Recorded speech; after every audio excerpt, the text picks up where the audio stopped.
আসসালামু আলাইকুম গাইস, আপনারা দেখবেন সহজ একটা খুবই সুন্দর একটা রেসিপি, খুবই সহজ আপনারা বানাই খাওয়ার পারবেন। ডিমের কোরমা বিভিন্ন রকমের, বিভিন্ন মানুষ বিভিন্ন রকমের ডিমের কোরমা বানানো যায়। আমি অনেক প্রকারের ডিমের কোরমা বানাই খাইছি, কিন্তু এটা খুবই সহজ একটা পদ্ধতি। আপনারা দেখবেন এবং অবশ্যই ট্রাই করবেন। বাসায় আশা করি সবার কাছে ভালো লাগবে। প্রথমে আমি এখানে একটা মশলা তৈরি করে নেব, যেটা আমি রোজ একটা ডিমের কোরমা বানাইলে এই মশলাটা আমি ব্যবহার করি, বা আমি এই মশলাটা আমি নিজেই বানাই ব্যবহার করি। আমি এরকম সব ধরনের মশলা এখানে ব্যবহার করেছি, এলাচ থেকে শুরু করে বিভিন্ন। খালি আমি এখানে ধুইনে আলাম ধুইনে ওটা আমি ব্যবহার করি না, ওটা আমি ব্যবহার করি না। সব ধরনের মশলা এখন আমি হালকা আঁচে ভেজে নেব। এখানে জয়ত্রী, জয়ফল, দারচিনি, তারপরে জিরা, গোলমরিচ, লং, তারপরে এখানে পোস্তদানা আমি কিছুটা ব্যবহার করেছি। এটা হয়তো এই মশলার দিয়ে আমি রান্না করলে আমার কাছে ডিমের কুরমা খুবই একটা সুস্বাদু একটা টেস্ট লাগে, খুবই সুন্দর একটা ফ্লেভার আসে, খুবই সুন্দর ভালো লাগে।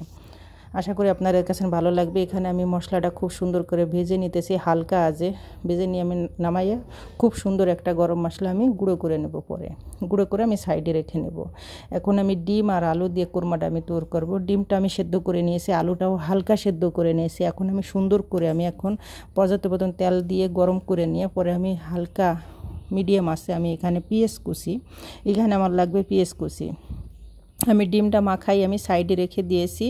এখন আমি 1 কাপের মতন আমি পেঁয়াজ কুচি আমি এখানে ভালোভাবে সুন্দর একটা কালার আসা পর্যন্ত আমি এখানে খুব সুন্দর কালার আনার জন্য আমি ভেজে নিব। পেঁয়াজটা ভেজে আমি সাইডে উঠিয়ে রেখে দিব। এই কোরমাতে মেনই কারণ আসছে একটা মশলার এবং পেঁয়াজ কুচি, পেঁয়াজ বেরেস্তা যেটাকে বলে, সেই বেরেস্তা আমি ভেজে সাইডে রেখে দিয়েছি। এখন আমি আলু ছোট ছোট আলু, যেগুলো আমি কিউট করে আমি কাটি নেই, একদম ছোট ছোট আলু ব্যবহার করেছি। এটা আমি খুব সুন্দর করে ভেজে নেব। সুন্দর একটা কালার আসা পর্যন্ত আমি এখানে ভাজবো, লালচে একটা কালার আসার জন্য। অবশ্যই আমার ভিডিওটা দেখে আপনাদের কাছে ভালো লাগবে। অবশ্যই আপনারা একবার হলে বাড়িতে ট্রাই করবেন, ভালো লাগবে আশা করি সবার কাছে নিই। আর আপনারা দেখতেছেন আমার কি সুন্দর একটা কালার আছে। এখন আমি তুলে নেব, আলুগুলো তুলে আমি সাইডে রেখে দেব।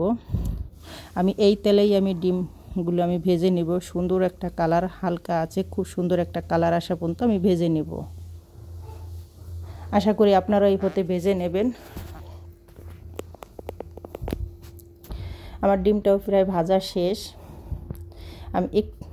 ভাজা শেষ, খুব সুন্দর একটা কালার আছে। দেখুন কিভাবে আমি ভেজে নিয়েছি, আপনারা এই পথে ভেজে নেবেন। আমি এখন ডিমটাও তুলে নেব। আমার ডিমটা পুরোপুরি ভাজা কমপ্লিট তুলে নিয়েছি। আমি এই তেলেই আমি তেজপাতা এবং এটাকে দারচিনি বলে, দারচিনি যেটাকে বলে, এটা তেজপাতার দারচিনি। আমি আর কোনো গোটা মশলা ব্যবহার করি না। আমি সব ধরনের মশলা আমি এখানে গুঁড়ো করে নিয়েছি, খালি আমি এই দুটো মশলাই ব্যবহার করেছি, দারচিনি এবং তেজপাতা। আর এখানে আদা বাটা, রসুন বাটা আর পেঁয়াজ বাটা, আমি 3টে জিনিসই মিক্স করে একসাথে বেটে নিয়েছি, সেটাই এখানে আমি ব্যবহার করতেছি। আপনারা এই পথেই ব্যবহার করবেন। আর এখানে আমি সামান্য একটু পানি দিয়ে দিয়েছি পরিমাণ মতন। আমি এখানে লবণ ব্যবহার করেছি। এখানে আমি ধনের গুঁড়ে আর মরিচের গুঁড়ে, যেটা লাল মরিচের গুঁড়ে, যেটা ঝাল হবে না, সেটাই আমি ব্যবহার করেছি। এই কোরমাটা না আপনি সামান্য একটু হলুদ আমি এখানে ব্যবহার করেছি, সামান্য একটু, বেশি হলুদ এখানে আমি ব্যবহার করব না। তারপরে এখানে আমার মশলাটা কষানো হয়ে গেলে এখানে আমি দিয়ে দিতেছি যে আলুটা আমি ভেজে সাইডে রেখে দিয়েছিলাম, সেই আলুটা। এখন আমি আলু আর এবং মশলাটা আমি সুন্দর করে কষাই নিব। আলুটা একটু আমি হালকা সেদ্ধ করেছি, যত কাঁচা আছে আমি 90% আমি এখানে কুক করে নেব আলুটা। আপনারা এইভাবেই আলুটা মশলাটা একসাথে, যখন আমার আলুটা সেদ্ধ হয়ে গেছে তখনই আমি ডিম এখানে দিয়ে দিতেছি। ডিম, আলু এবং মশলা দিয়ে আমি সুন্দরভাবে এখানে কষাই নেব, খুব ভালোভাবে। আপনারা আশা করি বুঝতেছেন। আর আমার ভিডিও যদি আপনাদের কাছে ভালো লাগে তাহলে অবশ্যই লাইক, কমেন্ট, শেয়ার করে দেবেন এবং সাবস্ক্রাইব করে রাখবেন নতুন নতুন ভিডিও পাওয়ার জন্য, সহজ সহজ ভিডিও পাওয়ার জন্য। এখানে আমি পানি ব্যবহার করি, এখানে আমি টোটালি নারকেলের যে দুধটা সেটাই এখানে আমি ব্যবহার করেছি। আমি পানি কোনো ব্যবহার করে, নারকেল আমি যেটা ব্লেন্ডার করে নিয়েছিলাম, আমি নারকেলের দুধটাই ব্যবহার করেছি। আপনারা নারকেলের দুধ দিয়েই ব্যবহার করবেন, আশা করি ভালো লাগবে। মানে টক দইও দেয়, কিন্তু আমি একদম নারকেলের দুধটাই আমি ব্যবহার করেছি।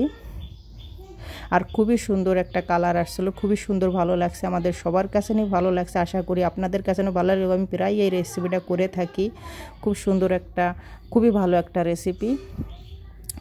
ছোট বড় সবার কাছে নিয়ে ভালো লাগবে, না হবে ঝাল না হবে মিষ্টি, খুবই সুন্দর একটা। এখানে আমি বেরেস্তা যেটা ভেজে রেখেছিলাম তার কিছুটা বেরেস্তা আমি উপর দিকে দিয়ে দিচ্ছি। আমার কোরমাটা ফ্রাই হয়ে গেছে, ডান।